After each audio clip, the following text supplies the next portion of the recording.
Facebook, YouTube, wherever. Howdy. How you doing? My name's Adam. Welcome to Vetline. Hey, human resources management is a really important part of your career in and out of the military. When you're in the military, you may not call it human resources management. You may call it, my first sergeant is ringing me up because I was late for formation. But your first sergeant is essentially a human resources manager. Human resources, for those of you that don't know, human resources, here's a dictionary definition for you. It creates and maintains a productive and compliant work environment. All right, it's kind of a catch-all. This department manages the complete employee life cycle, recruitment, onboarding, training, compensation, performance management, policy enforcement, and even reductions in forces if somebody needs to get cut. So basically, people, acquiring people, training people, getting the most out of people, and moving them up the chain or out. So there's a lot that goes into that. So in the military world, you're obviously going to have human resources managers. And then when you get to the civilian working world, you're going to have HR managers. It goes from your grizzled first sergeant to whomever in HR. And their roles, though, essentially fall under that same umbrella, that definition that I put out there. Their roles are going to be somewhat different. The way that they approach you is going to be somewhat different. And it's probably, not probably, it behooves you to understand how those roles differ as you approach your transition. Additionally, if you are a human resources manager in the military, for example, you're a first sergeant, in many scenarios, duty sergeant, kind of minimally, superintendent, maybe, usually this shirt, usually a first sergeant, but there are roles that are either human resources or human resources adjacent in the military, from tactical to strategic. If you do that in the military and you think, hey, I'm really good at this, I could do human resources management after I transition. I could do that in the civilian workforce. There are probably some things that you're going to need to know about how they differ. With all of that in mind, a very good friend of mine is on the show today. He is like the guru of HR, and we met on LinkedIn about, golly, a decade ago. And he's just been dropping wisdom and knowledge about HR the entire time. That's what he does. It's his thing. And, well, I'm sure he has other things. We'll get to know him. It'll be great. And he's been doing HR since being in the Army, and ever since being out of the Army. His whole career has been based around it. He's an absolute pro. So excited to introduce you, if I can bring it up here. Yeah, hey, Gary Steensgard, how are you?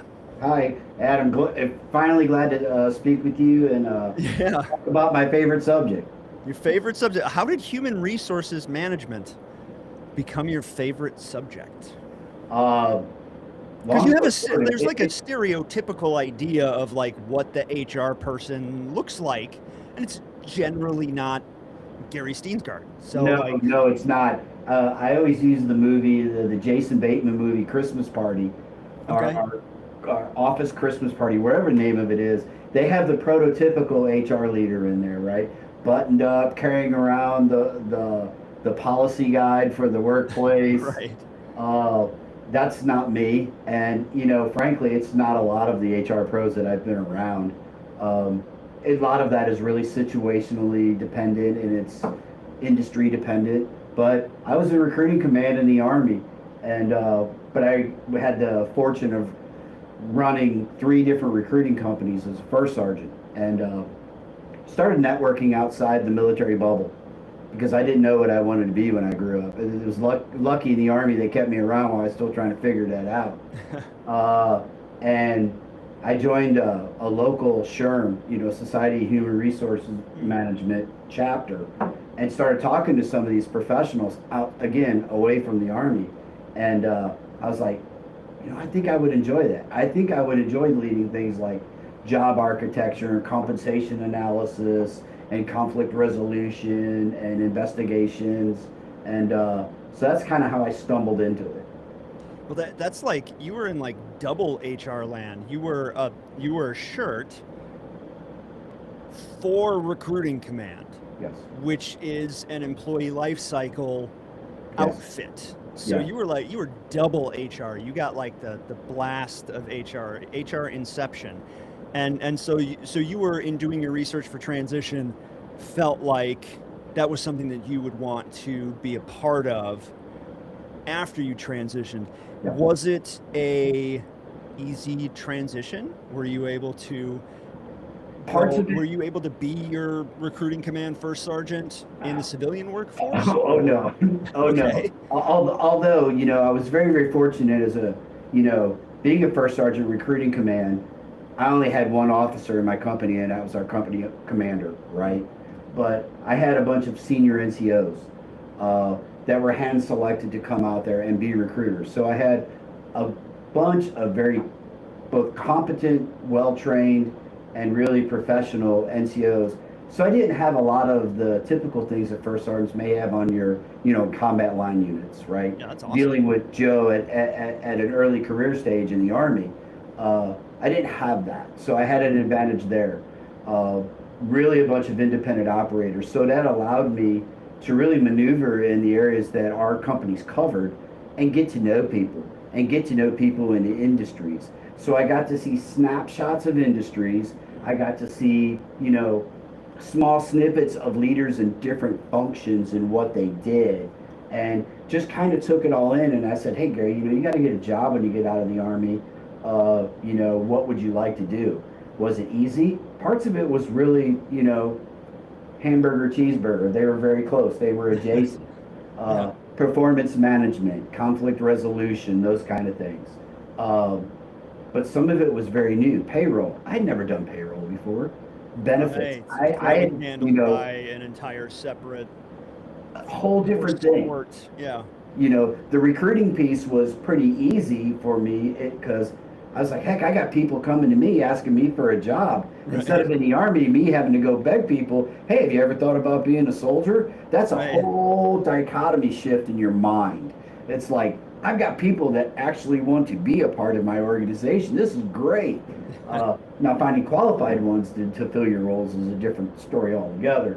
But I would imagine that would be a new challenge altogether, having a ton of people beating down your door to join, and then having to kind of weed out who would be a quality acquisition or not, versus the military. You get people to sign up, and at that, like, if they meet the minimum standards and they're able to go to basic training and finish out, like, it doesn't really matter if they're a good fit. Like, hopefully they would be on the front end, Yeah. But I think it's a little different because in the civilian, and correct me if I'm wrong, in the civilian workforce, if somebody's not a good fit, they just get fired or they leave. Right. And then there's a That's true. huge cost for the turnover. But could you touch on those differences between? Sure. Yeah. I think you hit a big one there. One of the biggest differences in HR out here as compared to the military is that component of cost, is that component of impact on the organization that's measurable in the profit and loss statement, right? Even with a nonprofit, you're still looking at the impacts that you're bringing to the organization. Are you costing the organization money? Are you saving them money? And how do you tell that story factually? How do you, in what we call a business case, right? And I didn't know anything about those. I want to buy T-shirts for the team. Okay, Gary, well, what are you hoping to get out of T-shirts for the team? Yeah. Well, my team will be happy to get T-shirts because they geek out on T-shirts. Well, what's it going to do for the business? Well, maybe they'll stick around a little bit longer. I didn't know how to quantify all that stuff, right? Right. I was just trying to keep good operators and good employees at work because, the company down the street was going to give them 25 cents more an hour, and they would leave for it because they have to go buy groceries this week, and 25 cents an hour might move the needle a little bit for them. Right. So that's a huge mindset shift. How is the training? So we've talked a little bit about acquisition and recruiting. How has your human resources world, as a human resources manager, how has your role in training and development changed? And what do you notice are the biggest differences in military training and development versus civilian world training and development? The biggest difference, the number one biggest difference is too many businesses outside of the military identify somebody that's a good individual contributor. And since they are a good individual contributor, we say we need to make them a leader. We need to make them a manager. Congratulations, here's an offer letter. You're now a manager of XYZ department, right? And 6 months later, the department's floundering, they're losing people, and we haven't really sufficiently taught this person how to be a leader. Whereas in the Army, I had to go to PLDC, I had to go to BNOC, I had to go to ANOC, I had to go to the First Sergeant's course. Mm-hmm. Training is what we did when we weren't chasing bad guys or getting ready to chase bad guys. We trained. Absolutely. We trained. Out here, training for too many businesses is seen as, falling into that cost center mindset versus a profit center mindset. Companies that do it well are very successful. An example, Toyota. You will never go onto their production floor without being fully certified and fully trained in the areas that you're going to go into. Right. Whereas some manufacturing companies, hey, you've got a pulse, you passed the drug test, you're not a violent felon, here's your safety shoes, here's your hard hat, let's go. And yeah, we'll figure it out as we go. Yeah, and then we'll create waste, we'll shut down the line and have loss of productivity. We'll create safety issues on the floor because we haven't talked to them about the safety culture in the building and how that's number one in what we do. Whatever the case may be, that training focus out here is by far too often discounted in terms of what it saves the money in the company in cost down the road. And it's really necessary as part of good onboarding too. Most people think onboarding is you come in, you do your paperwork, you fill out your W-4, you select your benefits, and off to work you go. Good onboarding doesn't operate that way, and that's part of the learning of the culture and really becoming embedded in the organization. Do you think that that's something that set you up for success as a civilian HR leader, is coming from that military training where you don't go into things without knowing what you're doing, or without at least the training to set you up for success, and the checklist and the leadership development at every level and that sort of thing? Is that something that you think set you up for success, or added stress to your civilian life? Well, no, I think it set me up for success, but it also set me up for some disappointment. Okay. But it also set me up for opportunity. And that opportunity is being able to go to the leaders in your organization and being able to provide the case of, we are losing a lot of people due to calling out sick, we're working them too hard, we're not training them well, and here's the cost of that. Again, back to that word, cost. While the upfront training cost might cost this, the opportunity cost for bringing well-trained and satisfied employees into this workplace will save us this. And when you speak the language of business leaders, you're almost 100% more likely to get the outcome that you're looking for. So what was initially disappointment and frustration, because it was what I was used to in the Army, I had to reframe it and talk about, okay, Gary, how do I turn this into an opportunity, not just for me career-wise, but for the organization? Because when the organization's running well, my office is less crowded.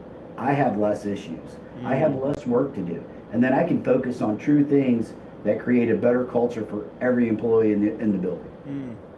That's got to be kind of an important, I don't want to say learning curve, but an important skill to acquire as an HR manager in the civilian workforce. Because in the military, it's an advantage that they have. You don't have to convince anybody that leadership development training is important.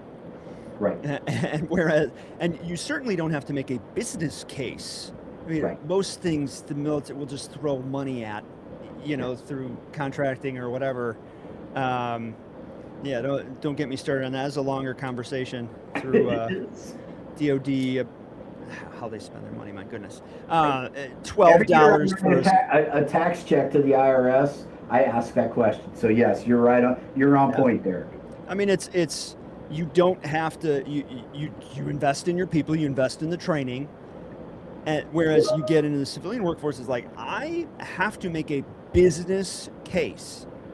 They don't understand. I mean, maybe they do fundamentally, but they have books to balance, so they don't necessarily think that like this is the right way to spend our money. So you have to say like, look, it's going to cost us way more money to not train these people properly in, you said, opportunity costs, in retention, in the expense of training new folks when there's rotation.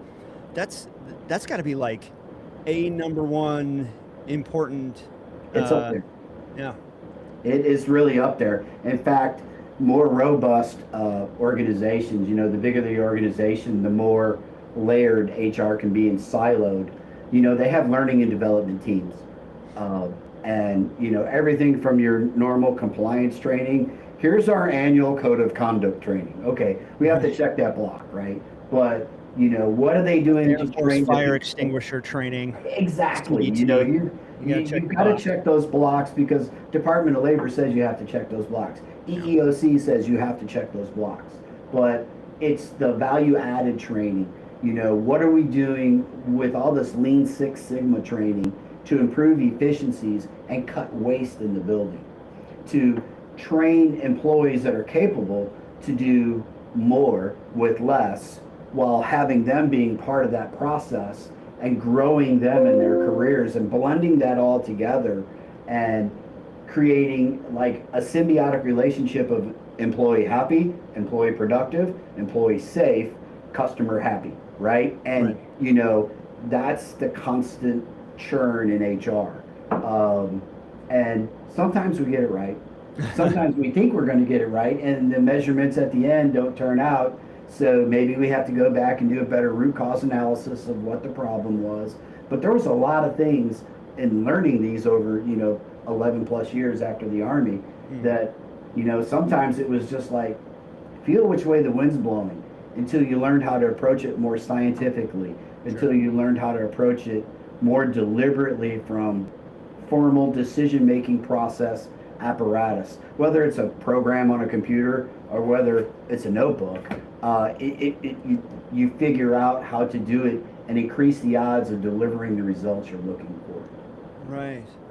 That kind of leads me to think about how an employee, a non-HR manager, would view that difference. So, like, let's say I'm first term enlistee, transitioning, E4 Mafia, and I have my experience with HR is my shirt, my first sergeant.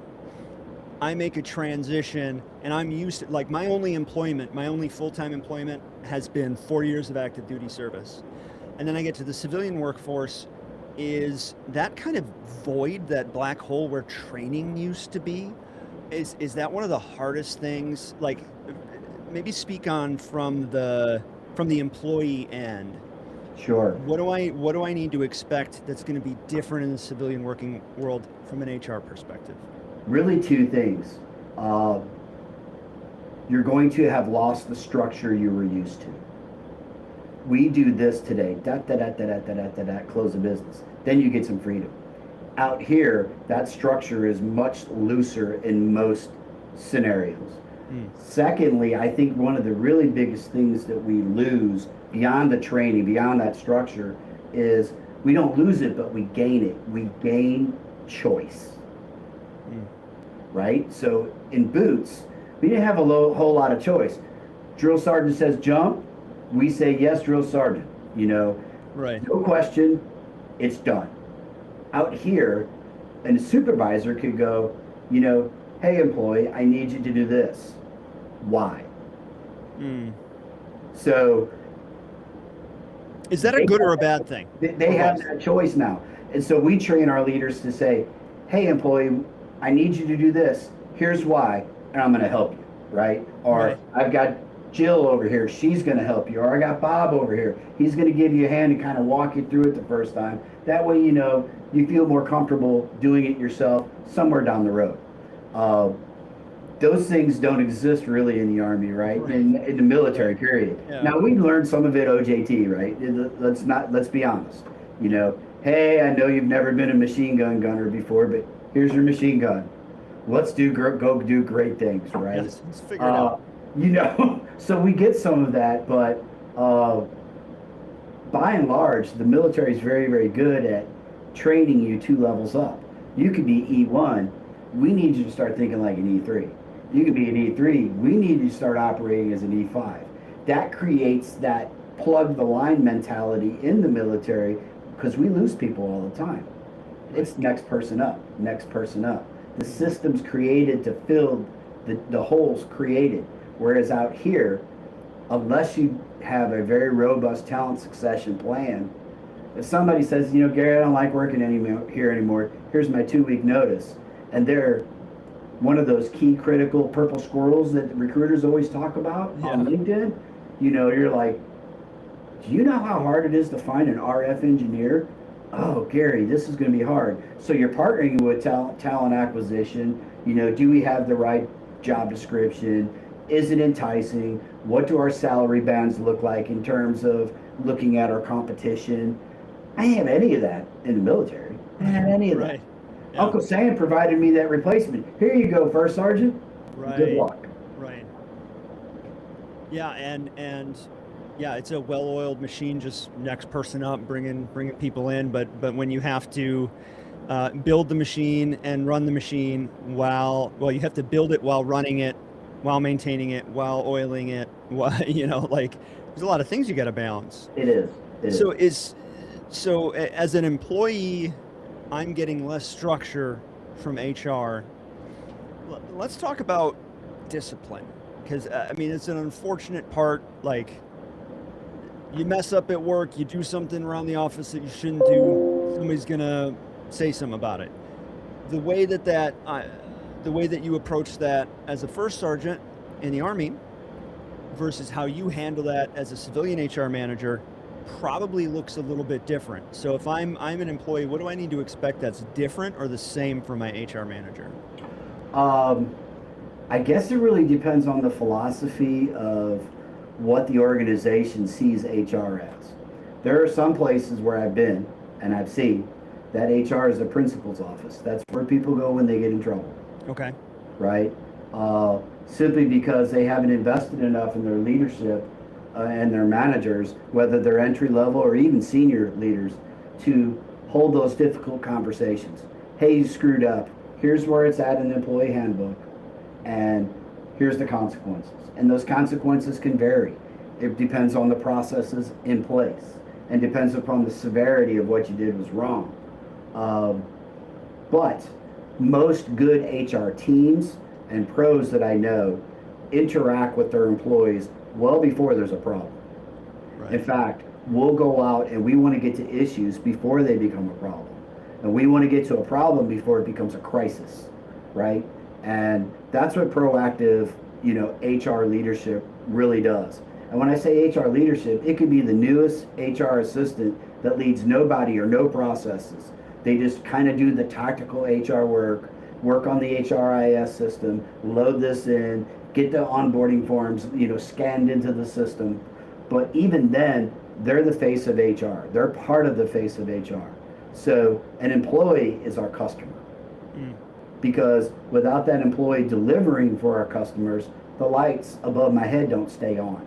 So most HR pros I know teach their teammates and treat them like they are the customers.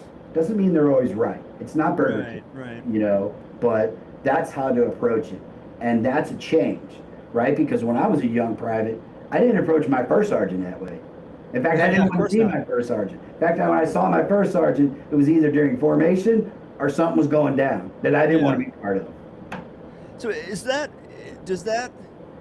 a shift in the balance of power, kind of? Because I mean, I think back to when I was an instructor, often because that was an awesome gig. I was a basic training instructor.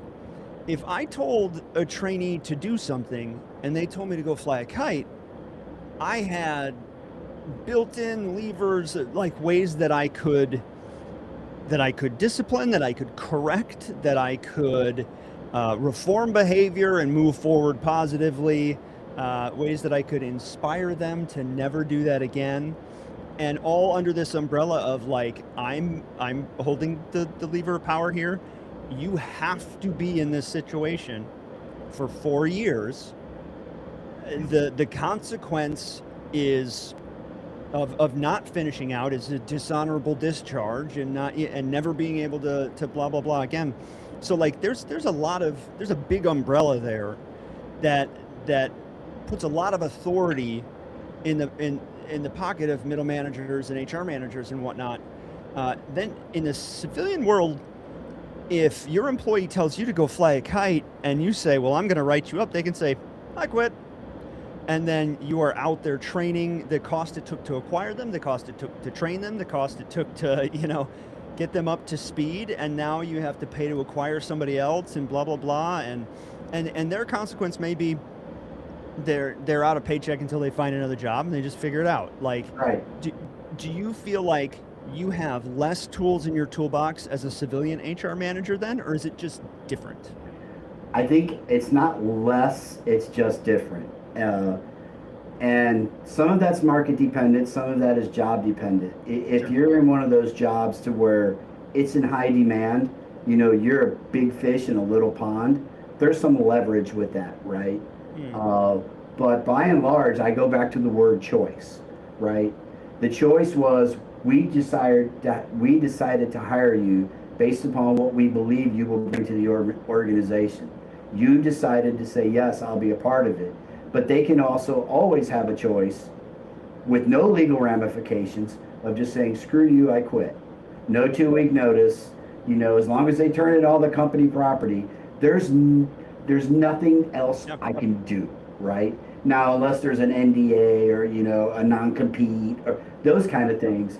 But beyond those extenuating circumstances, that factor of choice means that employers, good ones, have to create an environment where they're an employee of choice, right? Right, because an NDA or a non-compete isn't going to keep somebody in the office after they quit. That's right. It's just going to keep it's going to mitigate damage, but Right. it's not going to replace the need to have a butt in that seat. That's right. And you're going to have to go find another one. And the cost of that is I won't say it's immeasurable because there is a cost. There's formulas that you can utilize, the opportunity cost, lost productivity, the recruitment fees, the onboarding, all the functionals that have to play a role in getting this person up to speed. It can equal a year's worth of salary or more depending on the role. And that just goes straight to your bottom line. And it is painful. It's painful. And I think as long as you have that environment at work to where you're stretching people, you're challenging people, you're rewarding people and recognizing people, their voices are heard, they're growing, the salaries are competitive within the market and within the function that they're performing within the market, that you've got a basically overall welcoming workplace. And I won't use that word, our workplace is like family, because I think that's crazy. But, yeah. Overall, people on Sunday night don't dread going in on Monday morning. That creates your vision of a place where people want to be. And that creates that talent pipeline. That creates people, hey, Gary likes working at AV. Maybe that's a place I ought to look at. This guy likes working for the state of Tennessee in their maintenance department. Maybe that's a place I ought to look at. It creates less challenges when it comes to filling those seats. Now, when they tell me to take a long walk off a short bridge, which it's happened, okay, man, you can go home and don't come back. And that's it, right? And, every time That's we where do that, first we have sergeant to need to do that, come right? out. Because there's risk. There's risk in that. Yeah. Interesting. Now, so what other advice would you give to, like, whether it's E4 Mafia or I've been in for 30 years and I'm having my first post-service civilian job, so I'm missing out on the structure. I'm maybe more on my own when it comes to training and development. I won't necessarily have a clear development path. As an employee, should I be seeking out my HR managers and asking them to spell those things out for me or to provide those things? Or do I need to get scrappy about finding those answers or just training myself, doing it on my own? I think the best thing you can do before you take any role in any industry, in any function, is get to know people that are successful in those positions that you seek and ask how they got there. Now, everybody's journey is different. It's never linear. It's sometimes linear, but for most people, it's a lot of, stops along the way. Yeah. But getting to know those people and understand how they got from here to here, and how they did it is super important. It's not necessarily HR. HR may house, if there's formal training plans to take an operator to a lead, from a lead to a supervisor, supervisor to a manager to the operations manager to the plant manager, whatever the case may be. But I am embroiled, and HR is embroiled in so many other things that it may not give you the clearest path to where you want to be. Once you get into a workplace, look at the people who are successful. Emulate what they do if it's good. If it's bad, don't do what they do. Yeah. I mean, it's pretty obvious. It sounds obvious, but you would be surprised at the amount of employees. Well, he got to this and he's ate up, he's tore up, he's broke, but he got there, so I'm going to be the same way. You don't know the story behind that. You just don't. So emulate who's doing it well. Do those informational interviews. Follow tips and guidance, and apply what works. It doesn't have to be all of it. If you have an informational interview and they tell you one thing and you're like, man, that's a good idea, it was worth it. Oh yeah. Oh, absolutely. It was worth it. One tidbit. One little thing. Yeah. So what are some red flags? I'm that transitioner. Let's say I have my HR radar up. What are some red flags? I'm about to start working for a new company. I've done some interviews, but I don't really necessarily know what civilian workplace red flags are. From your HR viewpoint, what are some civilian workplace red flags that are like, you need to be out of there or get answers? Yeah. I think, lack of transparency on salary, first of all, from the first touch point till you clock in for the first day, whatever it is you're doing. If that hasn't been clear and upfront, that's an obvious red flag. Benefits and things that are going to help you live life when life happens. If that hasn't been spoken to very, very well before you start making widgets, that's a red flag. Lack of responsiveness and lack of feedback when you bring questions. For example, we have a ticketing system, and we have an SLA on this ticketing system. If one of our employees sends us a trouble ticket, hey, I'm having trouble finding my pay stub on Workday, we have X amount of time to action that. Right. And get them. If you're not getting responses and feedback, even if it's the feedback you don't want, have to always emphasize that. That's a red flag. Okay. Red flag is lack of clear expectations in the workplace. What does right look like in this building? How do we do things right, and let me show you? If you don't see that right away, that's a red flag, because that's going to probably somewhere down the line lead to some sort of chaos in your work life. If there's not feedback on your performance in the workplace, even if you're a new employee, 30, 60, 90 days. Hey, Gary, you've been here for 30 days. Here's what you're really doing well. Here's some opportunities for you to get better. You need to hear that. And because your final performance measurement shouldn't be a shock. Right. Or you shouldn't be getting negative feedback, and it shouldn't be a surprise. Right. That you're on the ropes as an employee. Is that pretty standard? Your first 30, 60, 90, you should have formal feedback?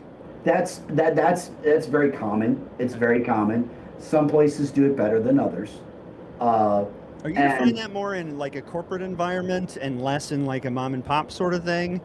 Yeah, because mom and pops organizations and smaller organizations, and this is such a buzzword, and don't slap me for saying it, but they don't have the bandwidth to do things very well. They're not layered and they're not siloed. Like my team doesn't really care how they're performing too much at work in the finance department, right? We care about how was the onboarding experience? How's your manager treating you? You know, are you getting what you think you need to succeed here? If so, what is it? If not, what is it? And we can bring all this feedback back to the manager and say, hey, here's where you do really good. Here's an opportunity to close some gaps. What you do with it is up to you. But I'm giving you the tools. I'm giving you the eggs. You cook them like you want. But we're doing this to make this employee happy, make them feel, again, heard, welcomed, and valued. And if they are, and they're paid fairly, they're going to stick around. So back to the HR manager side of things. Let's say I am either an HR manager or HR adjacent in the military. I'm a first sergeant, super duty sergeant, whatever. And I think that potentially human resources management is something that I want to do in the civilian workforce. If you could finish the sentence, you should go for it if blank. Why should somebody go for it if they're a military HR person? Why should they go for being a civilian HR person? What would make that a good fit for them? It's not automatic, right? What's it? No, I mean it's perfect. Because when I do quite a few out, transitioning veterans with like, I'm thinking about HR. I'm like, always, why HR? Well, I just thought I'd fit good there. What about HR do you like? Well, I don't really know a lot about it. But let me tell you what should draw you to HR. I like setting up systems for employees at work that make their employee experience better. I like working with people and dealing with conflict. I like, coaching, training, and mentoring leaders to make the employee experience better for the team, and therefore the productivity of their teams better. Because, again, that keeps the lights on. Those are the kind of things. You want to lead, but lead from a different perspective. Lead from a coaching and mentoring and advising perspective versus, the knife hand, as the authoritative person in the process. I'm not. And I tell people this all the time. Well, you're in HR, you fire people. I don't fire anybody unless they're an HR person. I help managers and guide managers along, sometimes with my legal partners, through a termination process. But I don't say, Adam, you're terminated. As of today, this is your last day working here. You're terminated effective immediately. I'll be senile on my deathbed and can say that, but typically I don't do that here. My managers do that. My directors do that. My senior directors and VPs do that. I give them the tools to do it empathetically, legally, moral, and just the proper way to send somebody away from the organization, good or bad. Whether they say I quit or whether we say you're fired.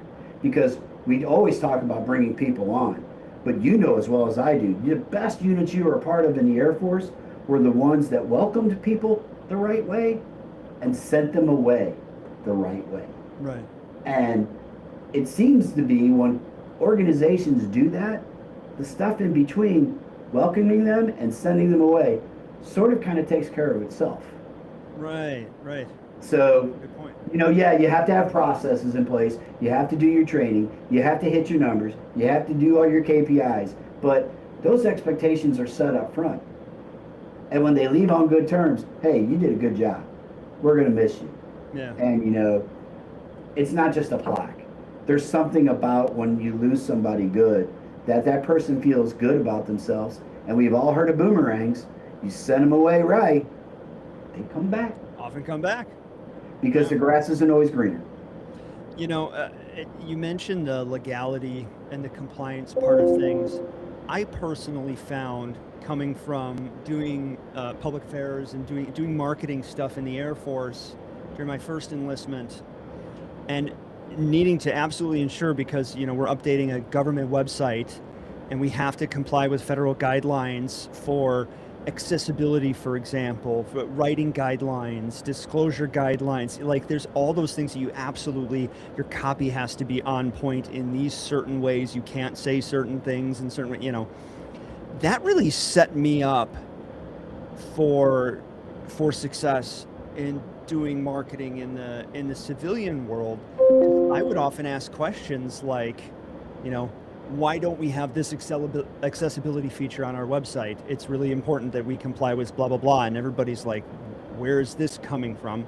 Right. It really, like, I feel like that level of detail, at least from a policy and compliance standpoint, really set me up for success. Do you find that that's similar in the HR world? Absolutely.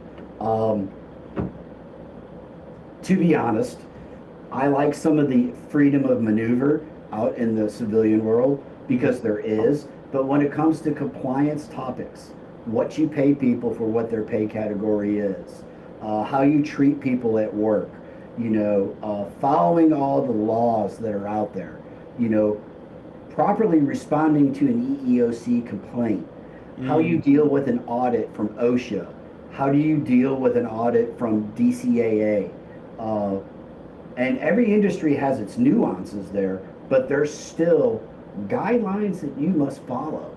And coming out of the military, it's like, okay, well, I did this for 4 years, E4 Mafia, or I did this for 25 years, retired major or lieutenant colonel, we've done this. So it doesn't phase us. So it won't phase you out here either. It just looks a little bit different. But once you see it, you'll start drawing parallels almost immediately to your military experience.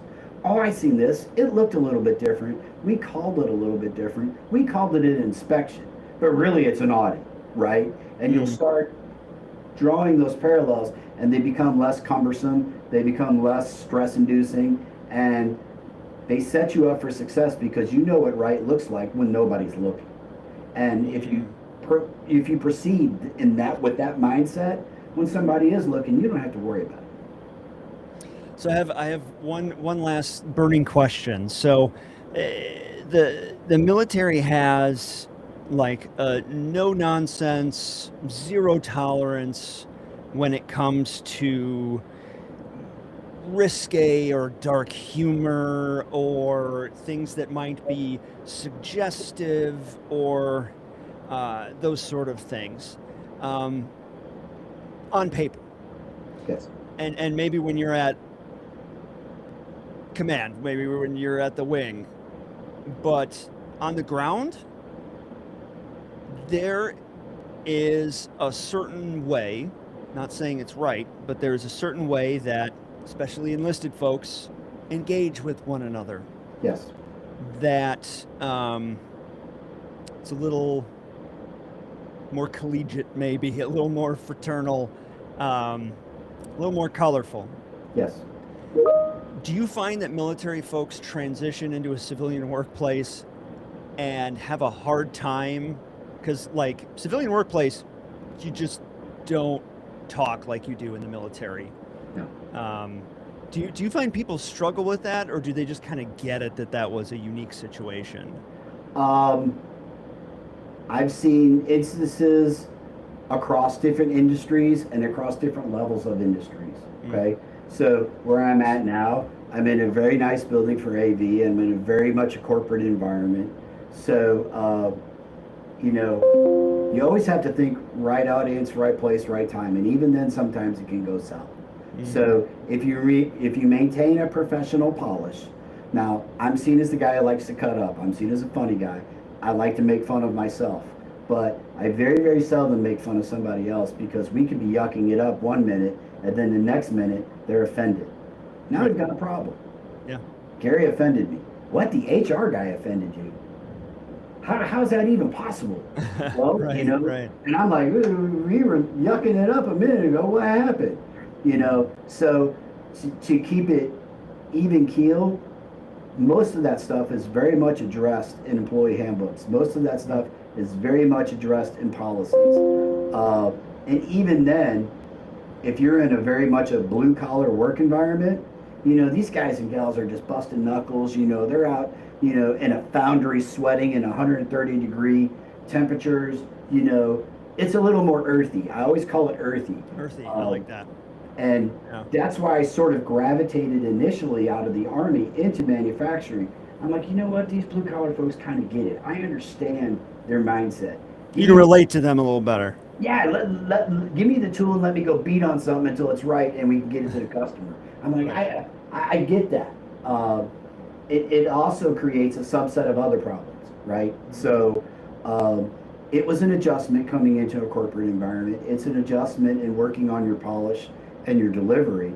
But, you know, those are some of the costs of going from here to here if you want to get there. But most places have things in place to mitigate those things. No, you can't use the F-bomb at your manager, dude. That's not okay.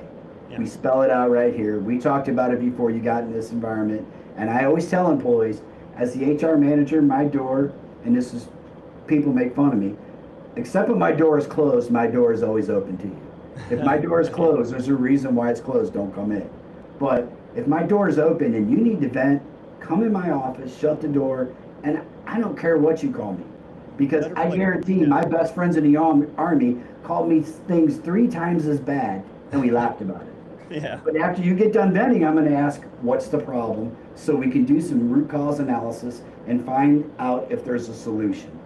That's super important. You have to be approachable. And I think as leaders, as we grew as leaders in the military, we learned how to really walk that fine line between being tough but fair, but also being the person that you know, one of your airmen, one of your Marines, one of your sailors, one of your soldiers, one of your coasties could approach you with a problem, and you could approach it from a different standpoint as a leader.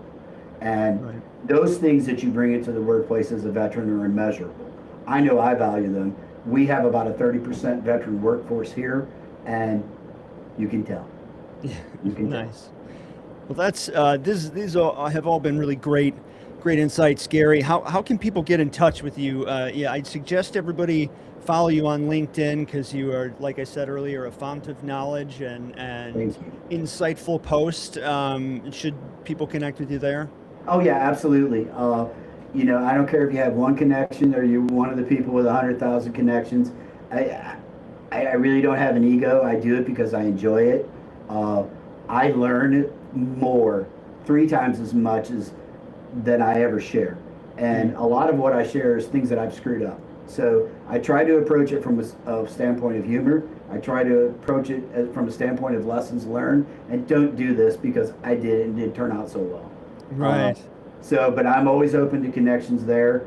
And if they ever want to talk, we can set up something on Teams, and I'm glad to hop on it and, you know, share my experiences, but really not just share mine, learn what they want to do and understand why HR may or may not be a fit for them.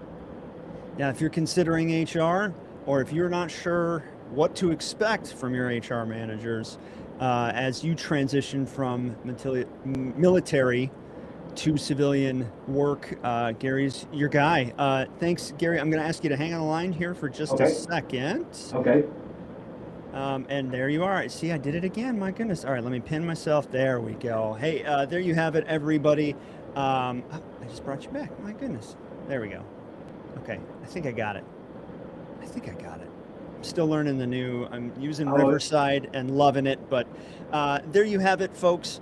Follow up with Gary, follow up with us. I'm going to check to see if there were comments or questions afterwards, which I will definitely address in a future post or a future video. So follow us, subscribe to us on YouTube. Be sure to subscribe to us on YouTube. But we're also on TikTok, Instagram, Facebook, all that fun stuff. But YouTube appears to be evolving as our flagship. So subscribe there, leave some comments and engage. And we will see you next time. Thanks for dropping by.